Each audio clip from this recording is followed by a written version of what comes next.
नमस्कार, वंदे मातरम। दोस्तों, स्वागत है आप सबका सैनिक पाठशाला में। आज के इस वीडियो के 4 महत्वपूर्ण जानकारियां हैं, जैसे आप बोर्ड पर देख पा रहे दोस्तों पीछे। इन्हीं जानकारियों को लेकर के आगे बढ़ेंगे। दोस्तों, क्या आपने अपना पुराना पीपीओ के साथ अभी जो आपको पेंशन मिल रहा है उसको कभी भी कंपेयर किया है? आपको पहले कौन से पे ग्रुप का पेंशन मिलता था, आज कौन से पे ग्रुप का पेंशन मिलता है? क्या कभी आपने चेक किया है? बेहद अहम है, इसको चेक करना जरूरी है।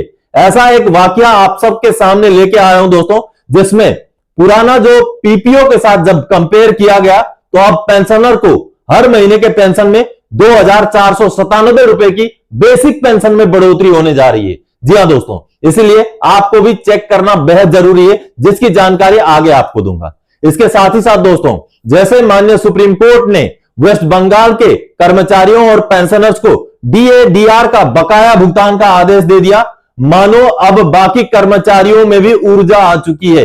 अब ऐसा ही माननीय चंडीगढ़ हाईकोर्ट का एक फैसला आया है, जिसमें माननीय चंडीगढ़ हाईकोर्ट ने 2 महीने के अंदर जो है डीए का एरियर का भुगतान का आदेश सुनाया है। जी हां दोस्तों, आगे माननीय चंडीगढ़ हाईकोर्ट का जजमेंट का कॉपी दिखा करके आपको समझाऊंगा। अभी हाल फिलहाल का जजमेंट है। और इसके साथ ही साथ दोस्तों, कम्यूटेशन की अवधि को लेकर के जो एक बहुत बड़ा मसला चल रहा है, जिसमें कई सारे कोर्ट्स ने भी, कई सारे अदालतों ने भी जजमेंट सुनाया है, इसको लेकर अब पेंशन मंत्रालय का एक बड़ा क्लैरिफिकेशन सामने आया है, जिसमें एक लेटर जारी करके यह बताया गया है कि भारत सरकार इस मुद्दे को लेकर कुछ फैसला लेने वाली है। जी हां दोस्तों, इसको लेकर भी आगे आपको लेटर के साथ जानकारी दूंगा। इसके साथ ही साथ दोस्तों, आपको समझाऊंगा, बताऊंगा कि कैसे अभी भी पुराने केसेस में एमएससीपी रिवीजन का काम जारी है, और अभी मार्च के महीने में एमएससीपी रिवीजन होकर के पेंशनर के खाते में 1,72,059 रुपए का एरियर का भुगतान हुआ। साथ ही साथ उनका पेंशन में भी बढ़ोतरी हुआ है। जी हां, चलिए आगे बढ़ेंगे अभी इन्हीं 4 विषयों को लेके। लेकिन आगे बढ़ने से पहले हमेशा की तरह, अगर सैनिक पाठशाला चैनल का वीडियो आप पहली बार देख रहे हैं या अभी तक चैनल को सब्सक्राइब नहीं किया है, तो चैनल के साथ जुड़े रहने के लिए, इसका हिस्सा बने रहने के लिए और आपसे जुड़ी हुई भरोसेमंद ऑथेंटिक जानकारियां पाते रहने के लिए चैनल को जरूर सब्सक्राइब करें। और अगर वीडियोज अच्छे लगते हैं तो दोस्तों के साथ शेयर करें, और साथ ही वीडियोज को हाइप करना ना भूलें, ताकि जानकारियां और भी लोगों तक यूट्यूब पहुंचा सके। चलिए अब आगे बढ़ते हैं दोस्तों। सबसे पहली जानकारी, जैसे आप यहां पर बोर्ड पर देख पा रहे हैं, पहली जानकारी है दोस्तों, कम्यूटेशन की अवधि को कम करने को लेकर के कोर्ट के आदेशों के दबाव में पेंशन मंत्रालय का इकरारनामा, भारत सरकार लेगी फैसला। जी हां, पेंशन मंत्रालय ने एक लेटर जारी करके यह जानकारी दी है कि जितने भी कोर्ट में केसेस चल रहे हैं, वहां पर पेंशन मंत्रालय को भी पक्ष बनाया जाता है। तो इसको लेकर के कैबिनेट में बैठक हुई और कैबिनेट नोट के बारे में भी हवाला दिया गया है, और कहा गया है कि अब इस मुद्दे पर भारत सरकार कुछ ना कुछ फैसला देगी। चलिए जो लेटर जारी किया है उसको देखते हैं। अब दोस्तों, ये जो लेटर देख पा रहे हैं आप, कार्मिक लोक शिकायत और पेंशन मंत्रालय का, जो कि 26 फरवरी 2026 का लेटर है। अब इस लेटर में देखिए, request for reduction of period of restoration of commutation value of pension from 15 years to 10 years और even less for central government pensioners. यानी कि कम्यूटेशन की अवधि को कम करने का जो मसला है, उसको लेकर के यह जानकारी पेंशन मंत्रालय की तरफ से दी गई है। और यह लेटर किसको एड्रेस किया गया है, पहले वो देख लेते हैं। देखिए, यह लेटर जो एड्रेस किया गया है, ये देखिए, ये किया गया श्री रवि मलिक, जो कि सेक्रेटरी जनरल है all India pensioners association of CBIC के। तो उनको जो है ये लेटर एड्रेस किया गया है। अब इस लेटर में क्या कहा गया है, देखिए, इस लेटर में सबसे पहले तो कहा गया है कि बहुत सारे केसेस मान्य कोर्ट में चल रहे हैं, जिसमें पेंशन मंत्रालय को भी पक्ष बनाया जाता है। तो इसको लेकर के ये जानकारी है, और कहीं ना कहीं कैबिनेट में भी इसका जो है डिस्कशन हो गया। ये देखिए, the undersigned is directed to refer the cabinet secretariat ID note number so and so dated 15 January 2026। यानी कि 15 जनवरी 2026 में जो है कम्यूटेशन को लेकर के कैबिनेट में कोई नोट बनाया गया है। देखिए, इससे यही क्लियर होता है, forwarding there with a representation from All India Pensioners Association for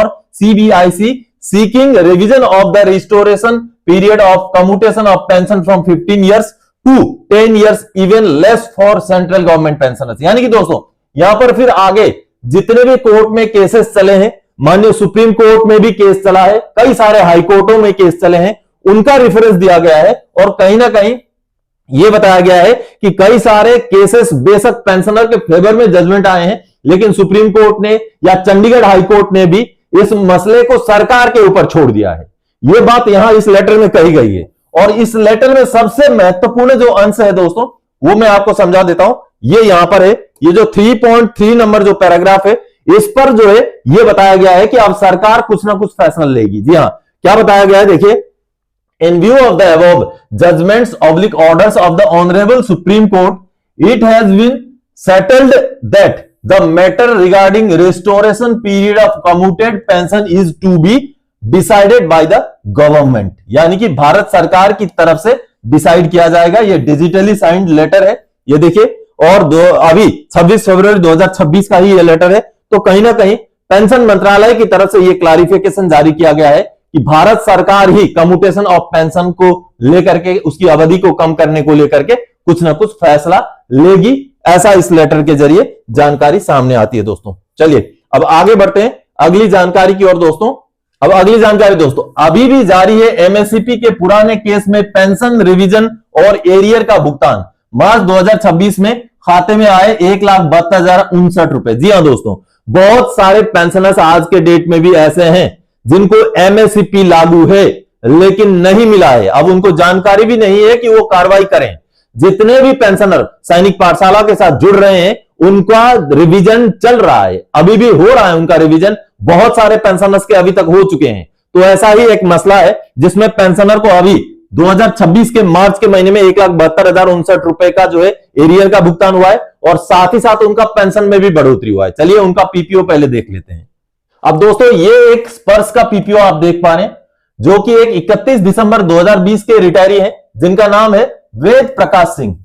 ये दोस्तों देखिए, 24 साल 11 दिन का लेंथ ऑफ सर्विस में ये रिटायर हुए थे।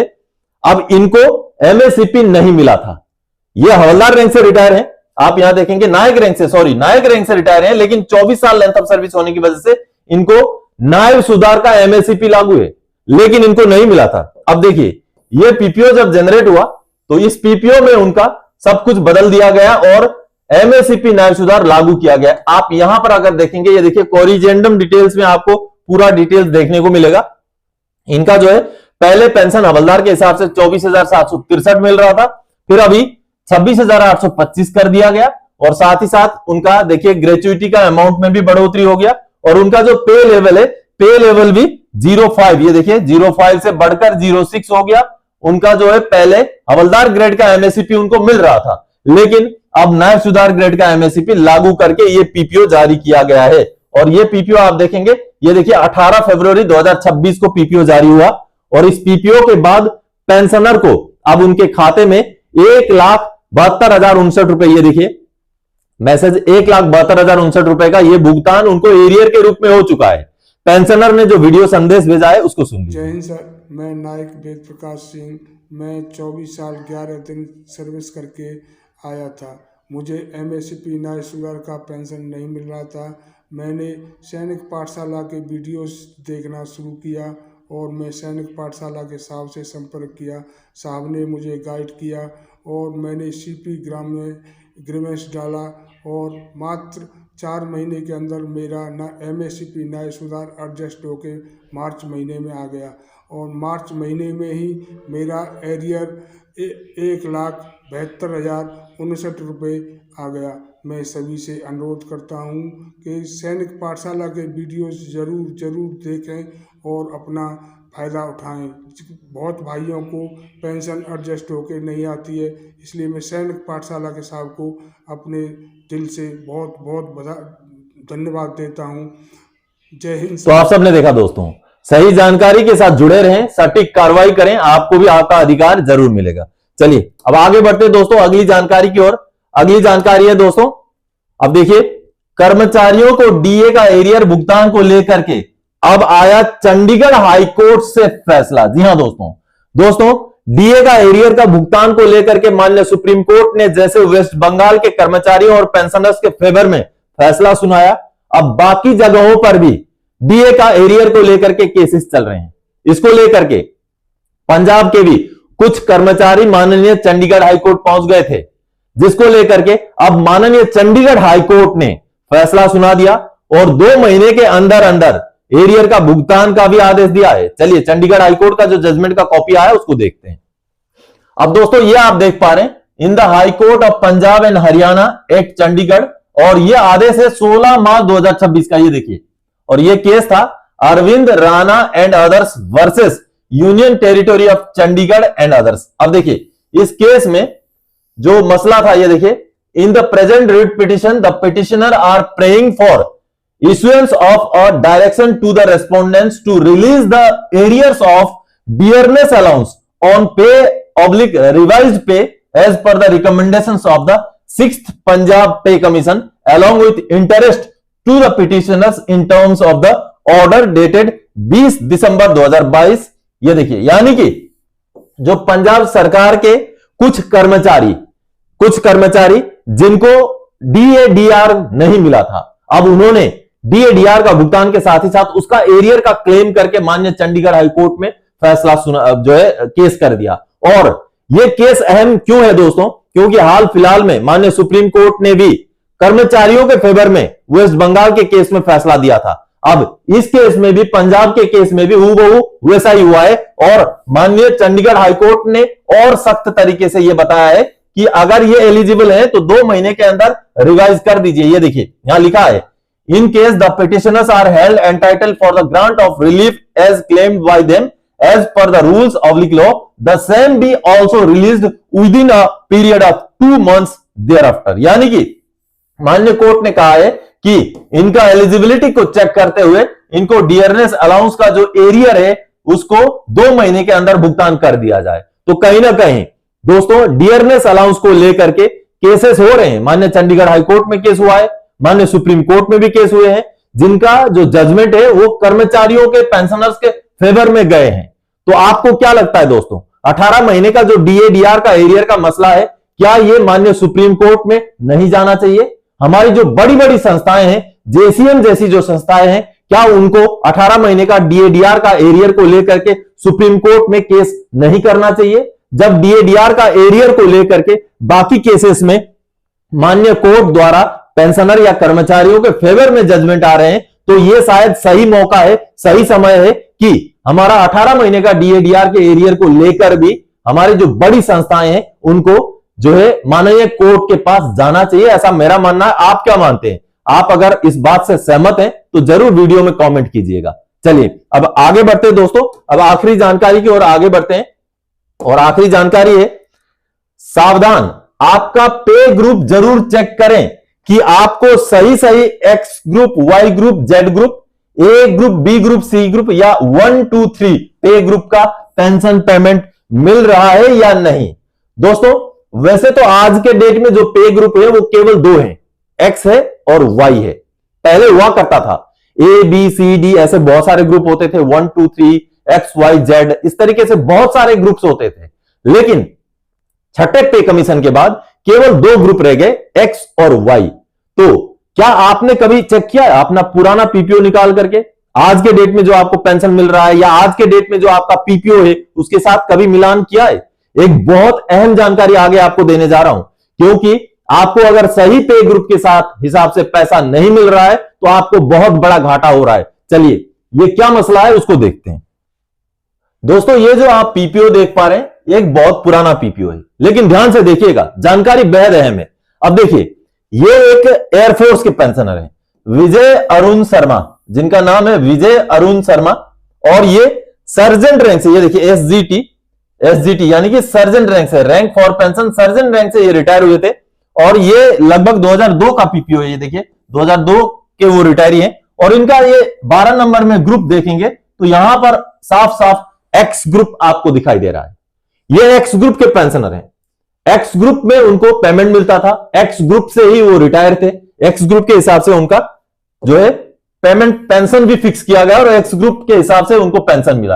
अब चलिए ये रहा, अब ये स्पर्श वाला पीपीओ, ठीक है, इस स्पर्श वाले पीपीओ में ओआरओपी 3 का रिवीजन होता है। अब यहां पर महत्वपूर्ण जानकारीदायक बात यह है, सबसे पहले तो यहां पर आप देखिए इनका पे ग्रुप क्या कर दिया गया, एक तो वाई कर दिया गया पे ग्रुप को, और इससे भी महत्वपूर्ण क्या है वो आगे दिखाता हूं। इससे भी महत्वपूर्ण ये वाला पोर्शन है, ये महत्वपूर्ण नहीं बल्कि खतरनाक है। क्यों खतरनाक है आपको मैं दिखाता हूं। देखिए, अब ये जो पेंशनर थे इनको OROP 3 का रिवीजन जो हुआ 24,763 रुपए में किया गया, 24,763 रुपए में किया गया, जो कि 20 साल के लेंथ ऑफ सर्विस के सर्जेंट हो या हवलदार हो, उनका वाई ग्रुप वाले का पेंशन है। देखिए, वाई ग्रुप वाले का पेंशन है, जबकि उनको OROP 2 में एक्स ग्रुप का पेंशन मिल रहा था, क्योंकि OROP 3 का रिवीजन से पहले उनका पेंशन 24,735 रुपए था। देखिए, और ये 24,735 रुपए जो है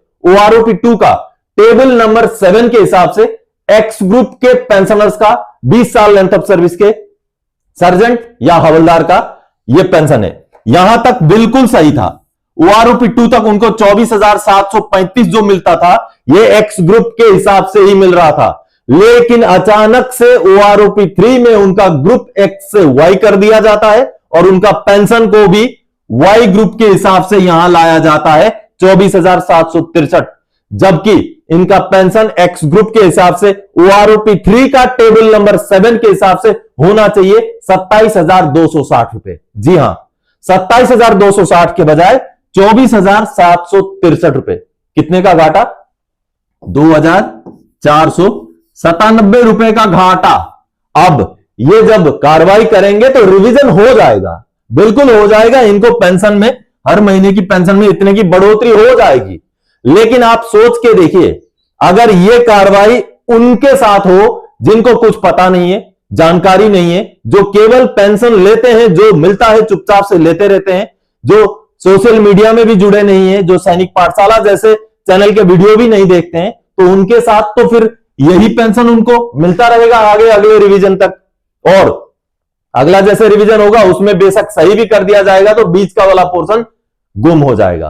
तो ऐसे में आप भी चेक करें, आपका पुराना PPO जरूर चेक करें, आपको कौन से ग्रुप का पेंशन या पेमेंट मिलता था, आज के डेट में आपको कौन से ग्रुप का पेंशन या पेमेंट मिलता है। यह बेहद अहम जानकारी है जो आपने लाइव अभी एग्जाम्पल के साथ समझा दोस्तों। तो दोस्तों, आज के इस वीडियो में इन्हीं महत्वपूर्ण जानकारियों के साथ आया था। आगे आने वाले समय में और कोई जानकारीदायक आपसे सरोकार रखने वाला विषय लेके मैं फिर से हाजिर हो जाऊंगा। तब तक के लिए जय हिंद दोस्तों।